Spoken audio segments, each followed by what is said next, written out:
Tonight, the Arena Football has suspended operations. It was very depressing to know that this happened for the simple fact that it cut out what you love to do. Well, now the league is back under new ownership. Hi, Lee Hutton, AFL Commissioner. The AFL is back, baby. There's some questions tonight surrounding the newest version of the Arena Football League. It was a scam to begin with. The Arena League's in a bad spot. Very bad. There will be a lawsuit coming. Some guys are stuck here. Our head coach was not there. He unfortunately had to retire/quit the other day. Lee needs to answer his phone. Lee Hutton is nowhere to be found right now. Lee Hutton III ousted as commissioner of the Arena Football League. The team is folded and they don't have any money to pay us. Is your group aware of those claims, and are you planning to address them? I'd like to extend a formal apology to the Arena Football League community. Getting from season 1 to season 2 is going to be a significant jump for us.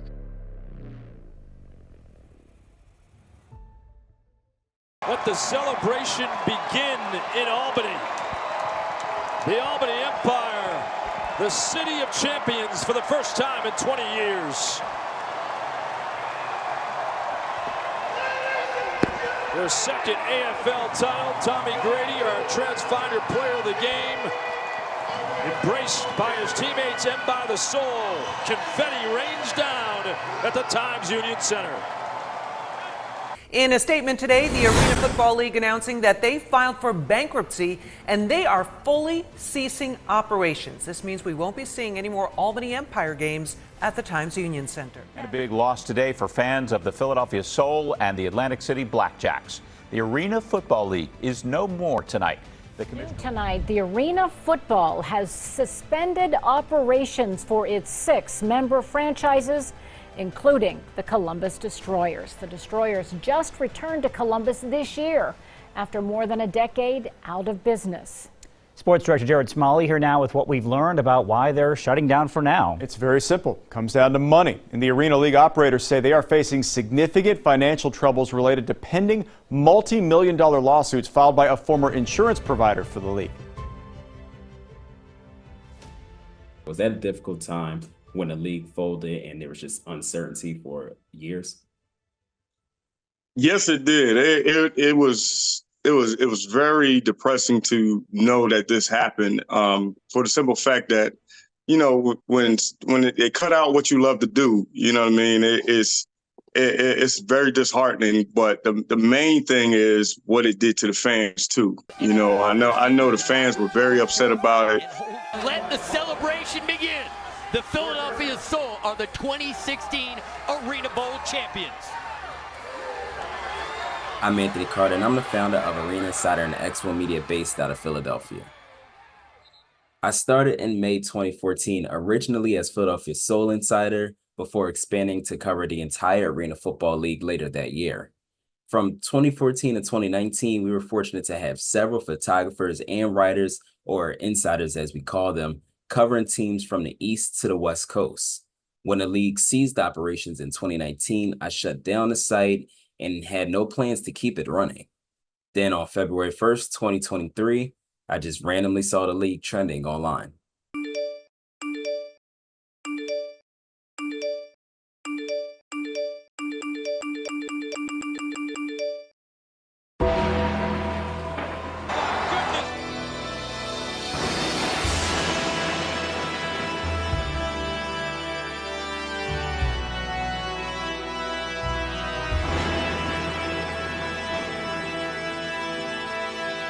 So the league sent out a short press release with 2 words, quote, "We're back."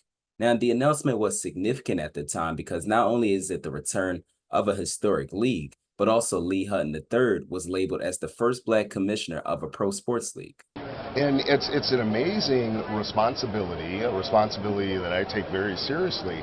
But when somebody kind of, tugged my coat, I didn't know it was true because there's so many wonderful people of color who've done amazing things in the C-suite executive. Kevin Warren, who's now the president of Chicago Bears, and just to be just among these pioneers in the discussion is just a wonderful, humbling feat within itself. So Hutton is an attorney based out of Minnesota. His wife, Deanna, is also an attorney and the owner of the now-defunct Minnesota Myth, one of the expansion teams. According to Lee, she was also the first Latino woman to be owner of a professional sports team. I remember years ago when I was dating my now husband, we were watching football. We were watching the Patriots, and he was like, "If you were to play football, what position would you play?" And immediately, without even thinking, I was like, "Owner." He's like, "That's not a position." No, that is a key position. If you don't have a good leadership, if you don't have a good leadership, you don't have anything. So when this opportunity presented, I was like, yeah, why not? I can do this.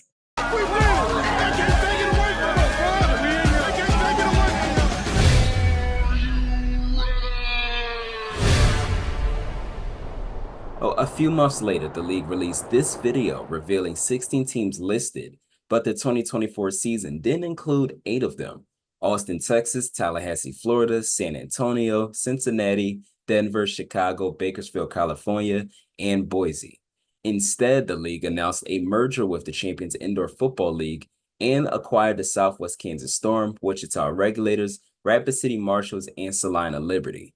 The other 4 teams were the Albany Firebirds, formerly known as the Empire, Iowa Rampage, Georgia Force, and Billings Outlaws. We purchased the Billings Outlaws in late 2022 when it was in distress. Worked hard in 2023 to turn the organization around. Had the opportunity to join the AFL for the 2024 season, and thought it was a great opportunity to bring the Billings Outlaws onto a national stage. And, you know, the Outlaws are a historic franchise in the indoor and arena football industry. They've been around for on and off for nearly 25 years, and we're the first 2 IFL champions. So it was an opportunity to bring the arena game to Billings. And at the time, I thought it was an amazing opportunity to showcase arena football to Billings, Montana. To the other leagues, we're kind of infant. What I want to do as we move forward, and I can't do this without your help and your guidance, is to really make indoor football one of the top 3 watch sports here in this country. Leading up to the beginning of the season, there started to be many early red flags that I kept a close eye out on from a journalist standpoint.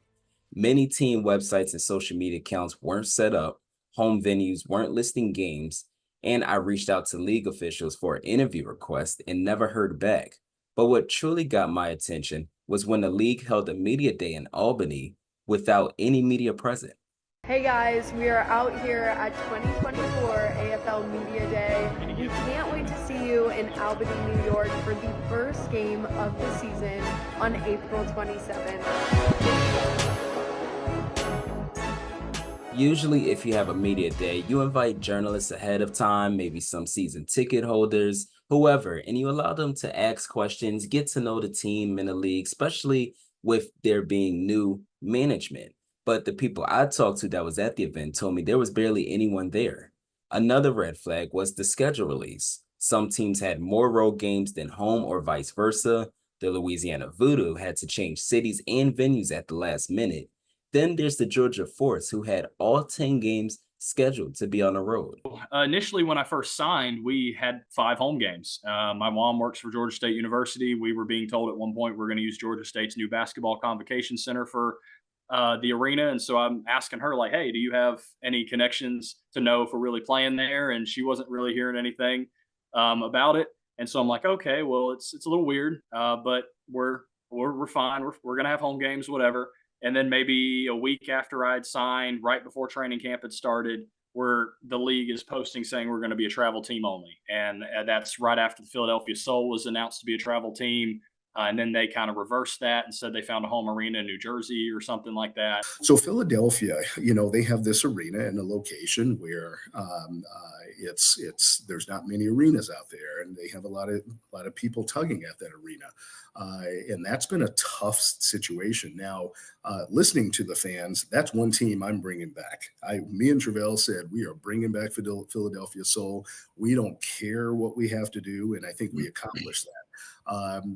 And so, navigating them having home games and doing some away games has been a challenge, with the schedule. And that's been kind of the delay. Because the Wells Fargo, that's a number one place that Philadelphia Soul has always been known to play. But there's also that issue that they're having as far as finances. Like they're trying to charge an awful lot of money for the Philadelphia Soul to even play. They're not saying that they didn't want us to. It's just that they're trying to make us pay a substantial amount of money to do so. And not only that, it's not just because of past things that happened. A lot of it is due to they're doing a lot of new construction in there. And of course, they got to be able to pay for those things. And of course, inflation, they putting those prices up there now. So, and their main thing is you got to pay to play. And thereafter, I haven't heard from the man since. That's Mr. Hutton. I haven't heard from him. I haven't spoken to him. And, and then everything was just left in the air. Questions, there's just a million questions that's left in the air as far as the team is concerned. So it's very frustrating. I don't think anyone was prepared for the domino effect that started that week. I got to the airport, I got to the gate, there was maybe one or two players there telling them that he's going to open an investigation on the team. The AFL had failed to pay their rent or provide an insurance certificate. Coach got very frustrated with players on the team and said, I'm done with y'all. I'm not even buying any of y'all's food. It's on y'all for the night. This injunction was never supposed to take place. There has been some issues as far as just getting people to talk together. And they took that money and ran with it.